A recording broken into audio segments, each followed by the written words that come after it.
Dis à ton voisin, tu seras un pécheur donc. Mesdemoiselles, mesdames et messieurs, asseyez-vous bien. Car nous allons rentrer dans les intérêts de Dieu ce matin. Frère, répète à ton voisin, tu seras pécheur d'homme. Alléluia. Alors, Luc, le chapitre 5, à partir du verset 1 au verset 11e, et quelqu'un d'autre prend aussi Jean, le chapitre 21, à partir du verset 1 au verset 14e. Vite, et faites-nous la lecture. Commencez d'abord par Luc. Je lis la parole de Dieu. Luc 5, à partir du verset 1 au verset 11e. Comme Jésus se trouvait auprès du lac de Génézareth, et que la foule se pressait autour de lui pour entendre la parole de Dieu, il vit au bord du lac deux barques, d'où les pêcheurs étaient descendus pour laver leur filet. Ma version c'est lui, c'est bon. Verset 3. Il monta dans l'une de ces barques qui était à Simon et il le pria de s'éloigner un peu de terre. Puis il s'assit. Et de la barque, il enseignait donc la foule.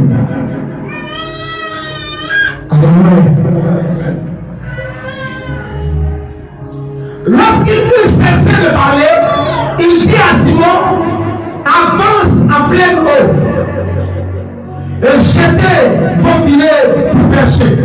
Simon lui répondit, Maître, nous avons travaillé toute la nuit sans rien prendre, mais sur ta parole, je jetterai le filet. L'ayant jeté, il prit une grande quantité de poissons et leur filet se rompait. Il fit signe à leurs compagnons qui étaient dans l'autre barque de venir les aider. Il vint et il remplit deux barques au point qu'elles enfonçaient. Quand il vit cela, Simon-Pierre tomba à genoux de Jésus et dit, retire-toi de moi parce que je suis un pécheur. Car l'épouvante l'avait saisi, lui et tous ceux qui étaient avec lui, à cause de la pêche qu'il avait faite.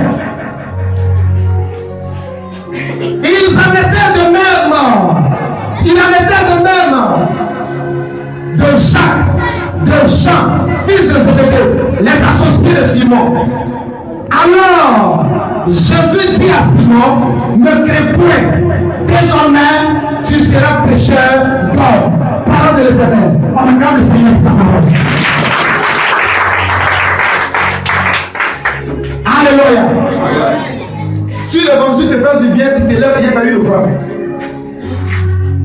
Dis Amen bien. Dis à quelqu'un, on va s'enseigner un peu ce matin. Tu parles avec beaucoup de faiblesse, il y a quoi?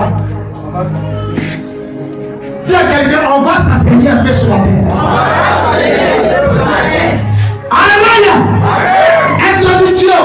Dieu a un Dieu d'intérêt. Point. Dis à ton frère qui est à côté de toi, Dieu est un Dieu d'intérêt. Et puis tu mets point. Il n'y a pas de discours derrière, il n'y a pas de discours devant. Dieu est un Dieu d'intérêt. Alléluia. Alléluia. On amène, il n'y a pas l'option. Je vais nous introduire dans un passage qui nous révèle l'intérêt de Dieu dans notre vie, qui doit être la priorité de ce que nous devons chercher avec ardeur, avec vigueur, avec amour, avec passion. Quelqu'un me prend 1 Samuel le chapitre 1. 1 Samuel le chapitre 1. Vous y êtes. Et à tes souhaits, il n'y a moyen de. Vous y êtes. Tu es où? Moi, je ne te vois pas. 1 1 Samuel chapitre 1. 1 Samuel chapitre 1. Commence à lire à partir du verset 11e. Amen. Écoutez. Bénis ta parole. Oui. Elle fit un vœu. Non. D'abord 10. 10. Et l'amertume dans l'âme. Comme les gens ne vivent pas leur vie à la maison là, commence à partir du verset 1. Il y avait un homme. Il y avait un homme De Ramathaïm. de Ramathaïm, Sophim. De la montagne d'Éphraïm. de la montagne donc d'Éphraïm. Nommé Elkana. Il s'appelait Monsieur Elkana, Fils de Jéroam. fils de Joram, Fils d'Élu. fils de Lui, Fils de Tohu. fils de Tohu, Fils de Suf. fils de Suf. Éphratien. Ils étaient tous des Éphratiens. Il y avait 2 femmes. Ce Monsieur Elkana avait 2 femmes. Dont l'une s'appelait Anne. Une s'appelait Anne Et l'autre et l'autre Pénina. s'appelait Pénina. Pénina avait des enfants. Pénina était une femme fertile, Mais Anne n'avait mais pas. Anne n'avait pas d'enfant. Chaque année, cet homme Chaque année donc, cet homme Elkana, montait de sa ville à Silo il quittait dans sa ville d'Abidjan pour se prosterner devant l'Éternel. pour aller, il quittait de sa ville d'Éphraïm là pour aller à Silo, là où il y a l'église, pour adorer et louer l'Éternel. Avec qui? Il offrit des sacrifices. Et lui offrit les sacrifices. Avec qui? Là se trouvaient les 2 fils d'Élie, Oui, Ophni et Finé, et Machir, sacrificateurs de l'Éternel. Ya. Le jour où Elkana offrait son sacrifice, Oui, il donnait des portions à Pénina, sa femme, oui, et à tous les fils et à toutes les filles qu'il avait d'elle. oui. Mais il donnait à Anne une portion double. Répète. Mais il donnait à Anne une portion double. Car il aimait Anne. Car il aimait Anne. Que l'Éternel Que avait rendu l'Éternel, répète encore. Que l'Éternel avait rendu Répète encore. Que l'Éternel avait rendu Une dernière fois. Que l'Éternel avait rendu stérile. Si tu n'as pas oreille bien, quand même ça là, tu as entendu. Marche. Sa rivale lui prodiguait des mortifications pour la porter à s'irriter pour l'amener à se fâcher de ce que l'Éternel l'avait rendu stérile. Et tous les années, Et toutes les années, il était ainsi chaque fois, c'était comme ça chaque année. car montait à la maison de Que l'Éternel. Anne et son mari montaient à la maison de l'Éternel pour aller offrir des sacrifices. La mortifiait. Maintenant, comme au verset 10e. Et l'amertume dans l'âme. Verset 10e, c'est ça. C'est ça. Donc, verset 8e. Elkana, son mari, lui disait: Elkana, son mari, lui disait: Anne, pourquoi pleures-tu? Anne, pourquoi tu pleures? Et ne manges-tu pas? Et tu ne manges pas. Pourquoi ton cœur est-il attristé? Oui. Est-ce que Je ne vaux pas pour toi plus que 10 enfants. mieux que 10 enfants? Voyez, Anne se leva après que l'on ait mangé. Anne se leva après que l'on a fini de manger Et bu à Silo.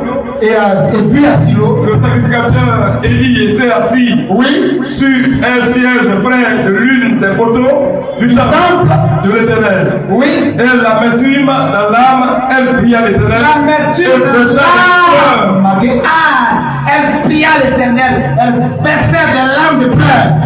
Elle fit un vœu en disant: Alors elle fit un vœu à l'Éternel.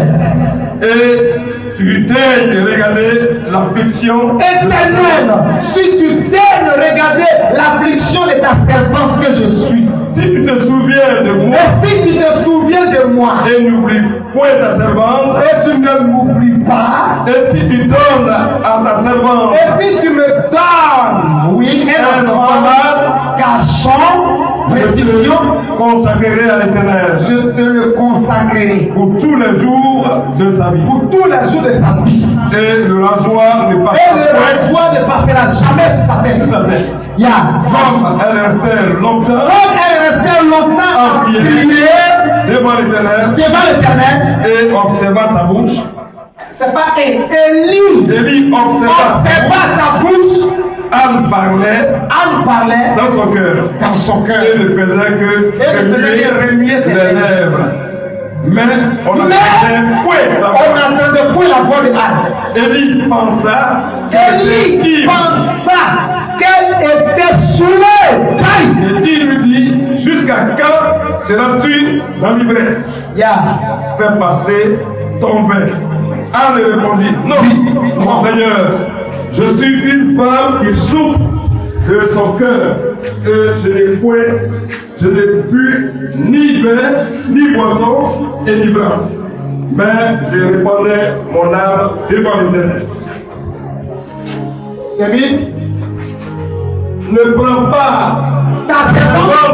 une femme pervertie, car c'est l'excès de ma douleur et de mon chagrin qui m'a fait parler jusqu'à présent. Et Élie reprit la parole. Et dit, va en paix. Et que le Dieu d'Israël n'appuyait que lui a adressé. Oui, elle dit que ta servante trouve grâce à tes yeux. Et cette femme s'en alla, elle mangea, et son visage ne fut plus elle retourna maintenant à la maison, elle mangea et elle but, et son visage ne fut plus le même parce que l'homme de Dieu a parlé. Amen. Il se levait de bon matin, et après s'être prosterné devant l'Éternel, il s'en retournait et dans leur maison à la. Oui, c'est pas fini. Ils ne lisent pas la Bible, lisons ensemble aujourd'hui. Ils écrivent, arrivent à la maison, ils ne lisent pas. Naissance de Samuel. Elkanah connut Anne, sa femme, et l'Éternel se souvient d'elle. Et l'Éternel se souvient d'elle l'année suivante. Dans le cours de l'année, Anne devint enceinte et elle enfanta un fils qu'elle nomma Samuel. Amen. Dieu bénisse sa parole. Amen. On peut acclamer la parole de Dieu. Ce n'est pas la parole du texte du jour, mais il y a quelque chose de Dieu qui est là-bas pour nous ce matin. Il y a un intérêt là-bas. J'ai vu le thème de ce matin, c'est quoi?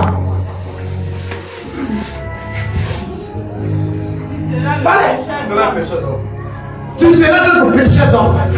Et j'ai dit introduction, c'est quoi? Dieu. Regarde ton frère encore, faut le taper, peut-être qu'il ne te suit pas bien. Tape-le, il n'a pas senti douleur là. Faut lui dire Dieu, Dieu, Dieu. Alléluia. Amen. Frère, Dieu est un Dieu de paix. Dans ce chapitre que nous venons de lire, Dieu nous révèle quelqu'un qui a su reconnu son intérêt. Et à cause de son intérêt, l'Éternel a changé la situation de cette femme. Yes. Tu m'entends? Aujourd'hui, dans cette nation, la Côte d'Ivoire, qui est notre mère patrie, qui nous a vu tous naître, même si tu es quelqu'un qui a été naturalisé ivoirien, je vais te dire que c'est une terre bénie. Amen. Je vais te dire que c'est une terre fertile. Oh, donnez-moi amen au Pierre. Je te parle de ma Côte d'Ivoire. Les Blancs, ils connaissent, ils sont au courant, ils prennent là.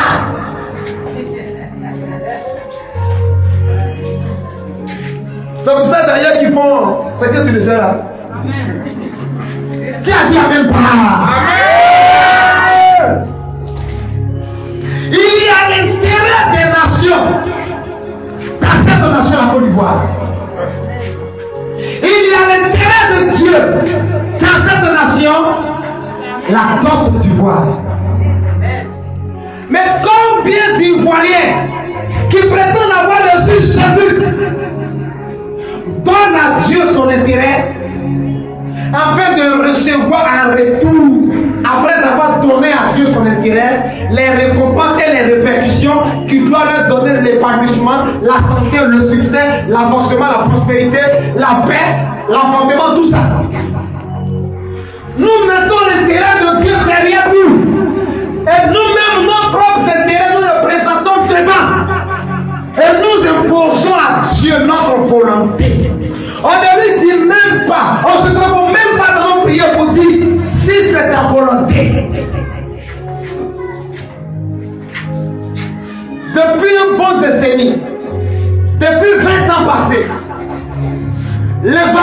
Jésus-Christ dans cette nation aujourd'hui est dépravé. Aujourd'hui n'a plus sa lumière qu'elle avait. Aujourd'hui, l'impact qu'elle devait apporter dans cette nation, c'est le contraire de l'impact de Dieu que nous vivons. Pourquoi? Parce que simplement, rien que nos intérêts qui sont à la première place. Donne-moi la main de Dieu que je te parle. Donne-moi la main de Dieu que je parle. Yeah! Toi tu es vécu, moi je suis vécu. Amen! Regardez aujourd'hui. À tel enseigne que tellement leur intérêt est devant. Quand c'est un ministère qui sort dans un quartier ou dans un couloir, voilà, les églises champions. C'est la vérité. Les églises champions. Les églises de cuisine, de salon. Dans la même semaine, il y a 3 nouveaux bars, boîtes de nuit qui a créé. Dans la même semaine, il y a 5 maquis qui sont rénovés. Dans les lieux qui sont les champions, dans les lieux où on a rénové, où on a créé boîte de nuit là, c'est lequel qui pervertit la vraie personnalité de l'homme. Nos pères, nos mères, à cause de leur propre intérêt qui a donné accès au diable, qui est devenu le doyen dans leur vie, les introduisent dans ces lieux-là et ils vont s'investir sans réserve. À tel point que l'argent des popotes à la maison, on a des problèmes. Des gênés, on a des problèmes. Facture arrive, on a des problèmes. Frère, pourquoi? Parce que l'immoralité se vit dans ces lieux-là. Comment? Pour quelqu'un simplement qui dit il y a du sanga, maman, il y a comment elle est sapée. L'argent que ton enfant va manger dans 1 mois là, tu prends par les mains de sa main. Et puis on t'accorde, c'est fini. Maintenant, arrivé à la maison, hey, papa, mon inscription là, on m'a mis dehors. Grand frère, maman, mon inscription, on m'a mis dehors. Alors que c'est que tu devais prendre pour résoudre là. Comme tu n'as pas fait de Dieu ton intérêt premièrement, pour que Dieu te donne la science, la sagesse et l'intelligence, pour savoir faire la part des choses, voilà les choses dans lesquelles tu te trouves. C'est pourquoi nous avons des pères irresponsables, des mamans irresponsables, des grands frères irresponsables, simplement parce que Dieu ne voit leur intérêt prioritaire.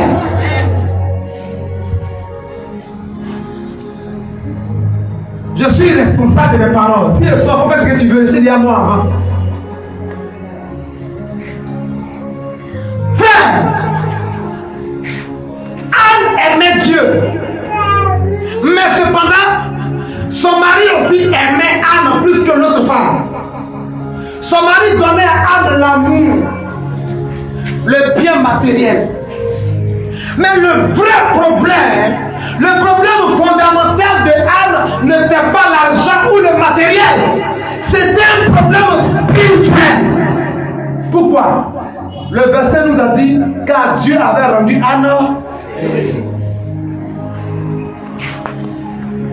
Est-ce que vous comprenez? Tu as des besoins aujourd'hui. Côte d'Ivoire, tu as des besoins aujourd'hui. Tu t'en même par-ci par-là. Tu veux qu'on te vienne au secours. Qu'est-ce que tu as fait? Qu'as-tu fait de Jésus dans cette nation?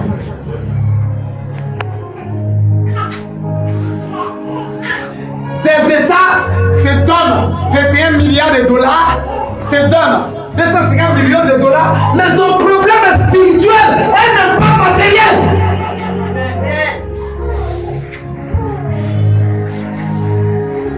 Frère, toi qui es venu m'écouter ce matin, tiens, Anne recevait des dons par-ci par-là de son mari. Cependant, cela n'arrivait pas à résoudre le vrai problème de Anne. Le vrai problème de la Côte d'Ivoire, ce n'est pas l'argent, ce n'est pas le matériel, c'est spirituel.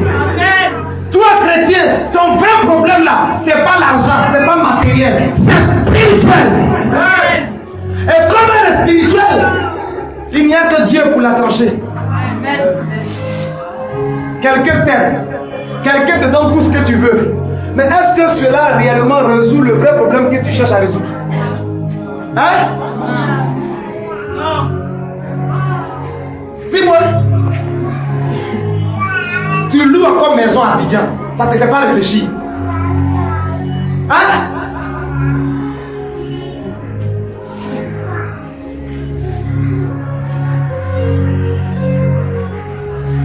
Tu manges mal, ça ne te fait pas réfléchir. Tu ne te nourris pas et tu manges.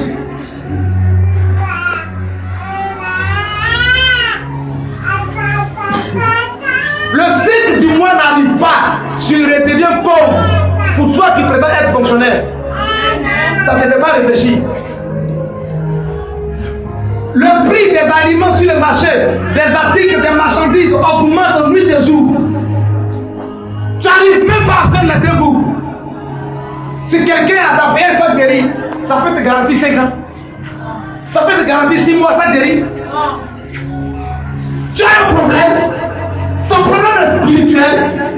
Et comme tu refuses de regarder de façon spirituelle pour que le Dieu spirituel puisse la trancher, et que c'est toujours tes intérêts qui sont devant, alors tu ne pourras pas connaître quelque chose de satisfaisant. Qui va une fois pour des bons déraciner la situation, la jeter dans la mer et te donner d'être épargné pour toujours. Car la bénédiction de l'Éternel n'est pas suivie de chagrin. Ce n'est pas des paroles flatteuses, ce n'est pas des paroles mielleuses. C'est la vérité. Anne allait avec son mari tous les jours dans l'église. Ils offraient des offrandes, des sacrifices. Dites-moi, ah Joe, si toujours tu donnes à quelqu'un, tu donnes, tu n'as pas de retour. Tu n'as pas arrêté un temps. Un temps arrivé, tu n'as pas arrêté. Pourquoi? Parce que tu n'as pas de retour, tu n'as pas d'intérêt. C'est pas ça? Dans l'église, quand on dit cotisons pour tard, tu donnes. Il y a évaluation, tu donnes. Soutenons telle personne, tu donnes. Et puis depuis là, tu es encore stérile. Les miettes qu'on te donne, tu penses que non, tu as gagné, c'est tout.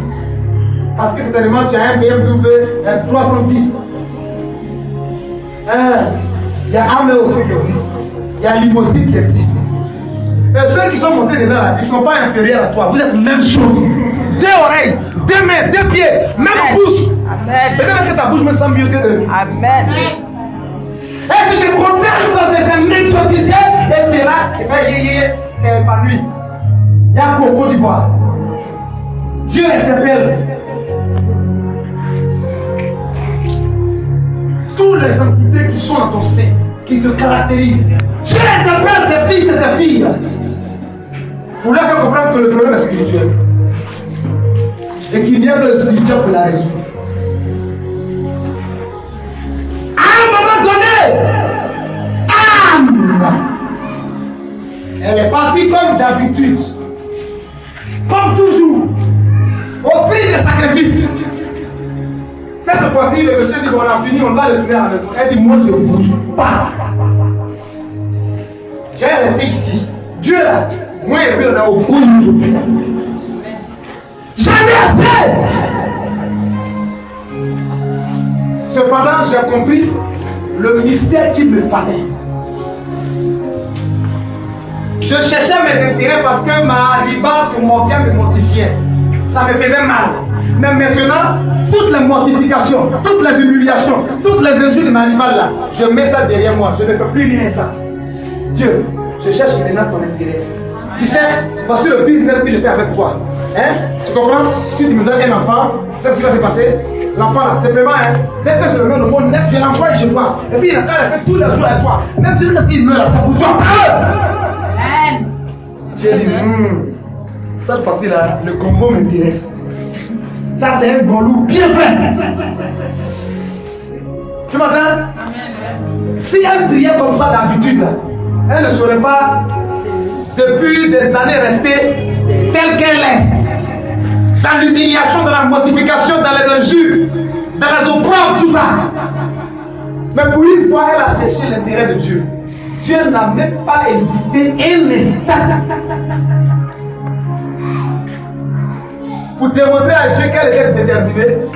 Elle n'est pas retournée avec son mari, comme d'habitude. Je veux dire à quelqu'un ce matin dans cette salle, change d'habitude. Change d'attitude. Change ta manière de faire avec ton Dieu.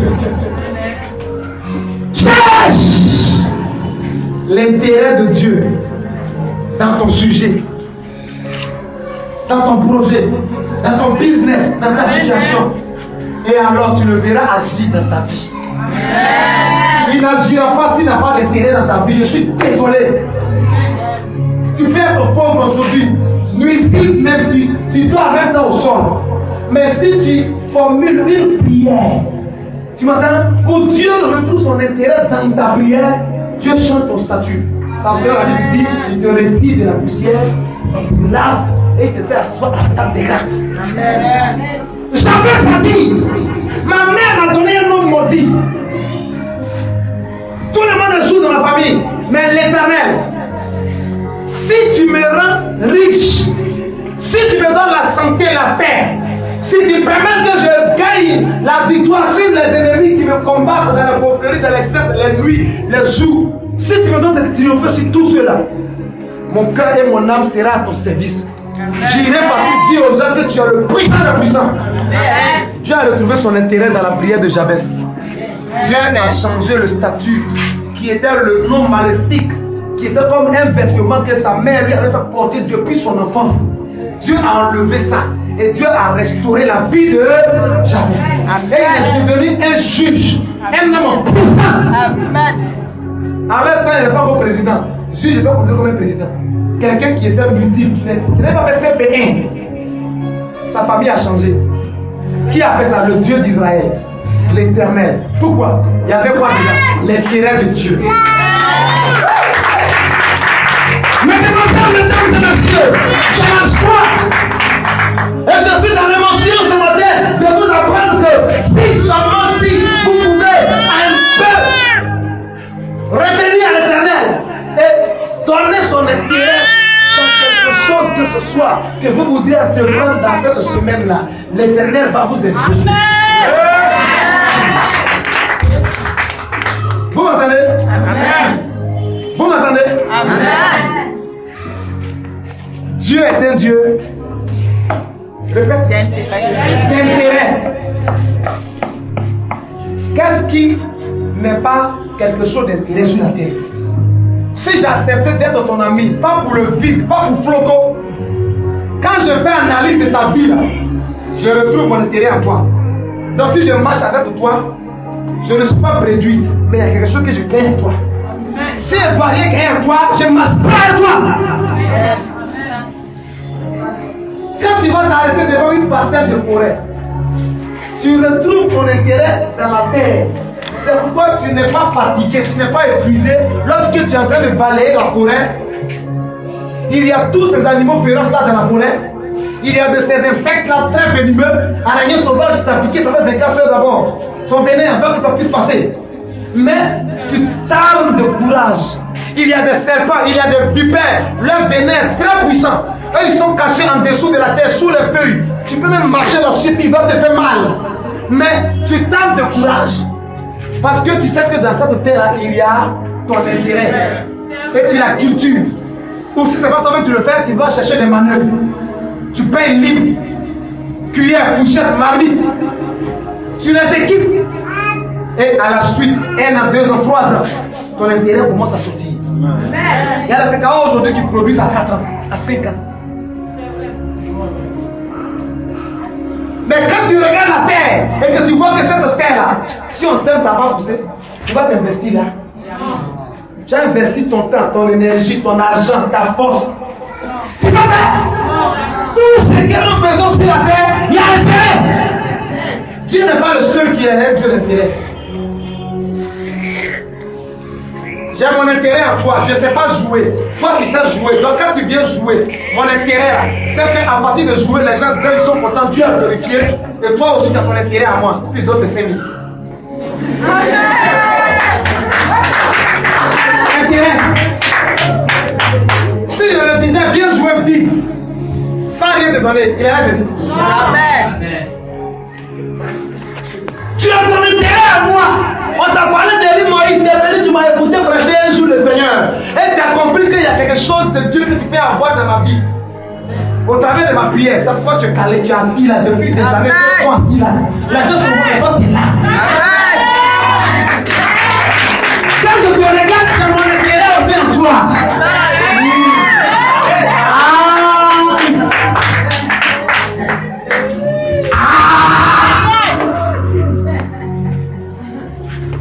Quand je regarde maman Déborah, maman bénédiction, je vois qu'il y a mon intérêt à elle.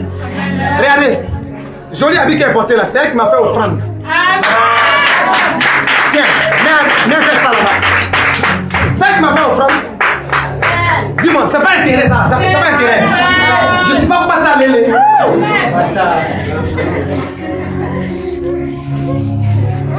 Son soeur va devenir en Côte d'Ivoire.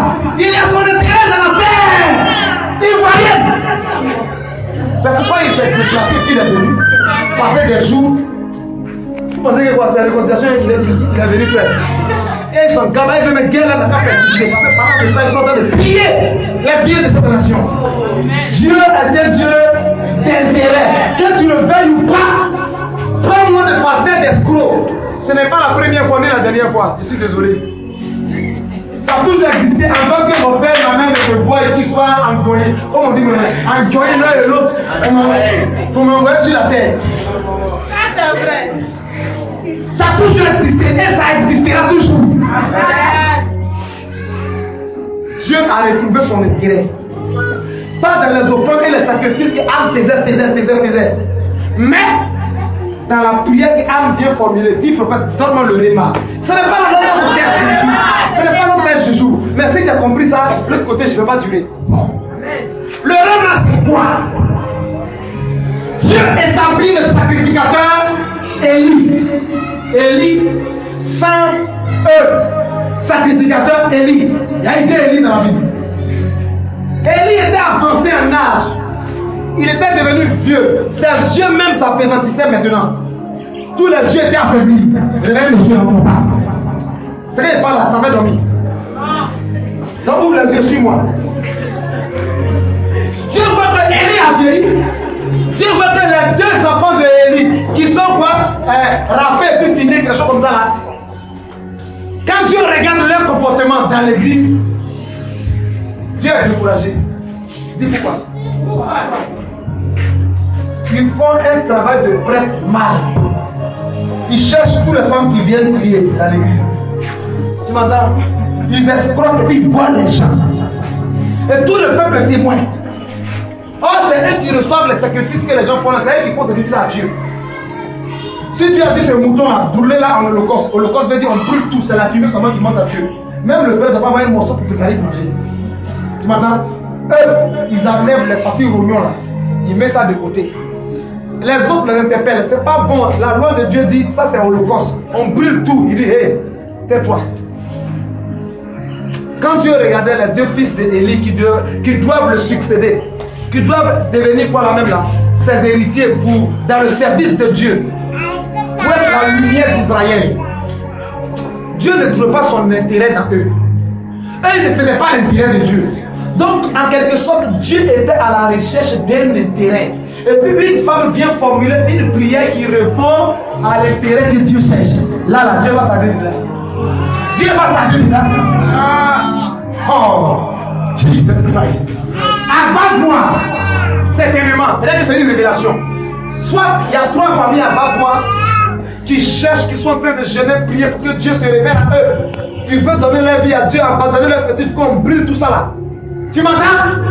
Et là-bas, à Bavois, il n'y a pas quelqu'un qui se présente, qui faut se présenter pour organiser un balèze programme qui va donner accès libre, entrée gratuit à tous les gens qui pourront venir pour entendre Dieu et laisser Dieu les restaurer. Et puis toi, tu es en train de jeûner, prier dans cette mission évangélique du Dieu vivant. Tu dis à Dieu, oh, donne-moi de l'argent parce que je veux aller dans les villes pour aller évangéliser parce qu'il y a des âmes qui meurent. Ils sont à ta recherche. Dis-moi, c'est pas l'intérêt de Dieu. Dieu va tarder à te répondre là. Même si ceux qui sont avec moi ne m'exaucent pas sur le plan financier, Dieu va toucher quelqu'un d'autre ailleurs pour venir me donner l'argent. Certainement, il y a des gens pour lesquels j'ai prié qui m'ont oublié. Mais à cause de cette prière-là, Dieu va réveiller leur mémoire.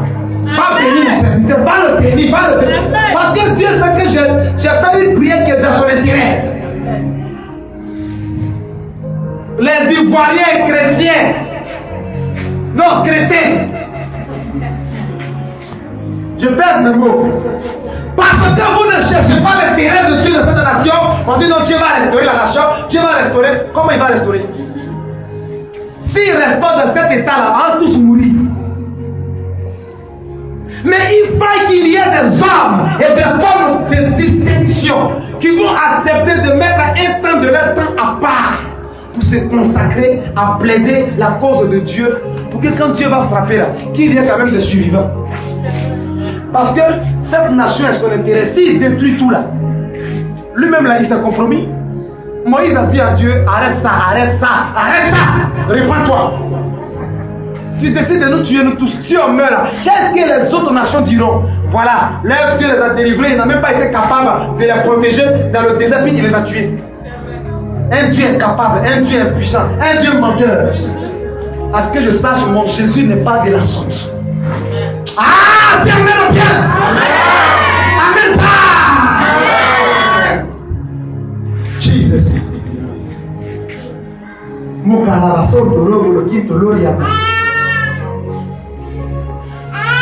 ne cherchez pas l'intérêt de Dieu. Regarde, va dans la communauté, pose la question à plusieurs chrétiens. Pourquoi tu es venu à l'église? Chacun va te donner sa version. Non, c'est parce que je suis poursuivi par les sorciers. On m'a dit Jésus délivre. Non, c'est parce que j'ai mal, je kiss ici là. On dit Jésus fait des miracles. Est-ce que vous m'écoutez? Lui, il va parler du paradis. Sur 100 personnes, c'est 2 qui vont te parler parce que leur âme va aller au paradis un jour. Mais eux tous te parleront parce que la situation est dure dans leur vie. Non, dans la famille, c'est échec total. C'est maladie héréditaire. C'est patati, pacotille, tout ça là. Mais ceux qui vont toucher l'intérêt du royaume des cieux là, ils seront minimum. Ils seront très minimum. Donc dis-moi, toutes ces personnes-là, alors, c'est 90% des personnes-là, qu'est-ce qu'ils cherchent dans l'église? Leur propre intérêt, pas l'intérêt de Dieu. Et c'est pourquoi quand Dieu tarde à les répondre, ils changent d'église, ils changent de communauté, ils changent de pasteur, ils changent de prêtre. Pour finir, maintenant, ils ont changé les gars, maintenant c'est chez les féticheurs, maintenant ils sont assis. Ils sont carambas là. Et ceux qui ne prophètent pas comme ça, ils rétrogradent. Bible, ils ne lisent plus. Le temps de prière qu'ils avaient dans la journée, c'est cadenas fermé. Ils n'ont plus de temps, ils n'ont plus de disposition pour le ciel. Tu penses que c'est Dieu qui t'a fait ça? C'est toi-même qui t'es mis dans de telles conditions. C'est pas Jésus. C'est simplement parce que Jésus n'a pas trouvé son intérêt dans ta vie. Amen. Pas. Ok. Donc on a compris là, on vient dans notre test. Luc 5, verset 1 à 11, Jean 21, verset 1 à 14, on a bien lu tout ça là. Et laisse maintenant faire les commentaires.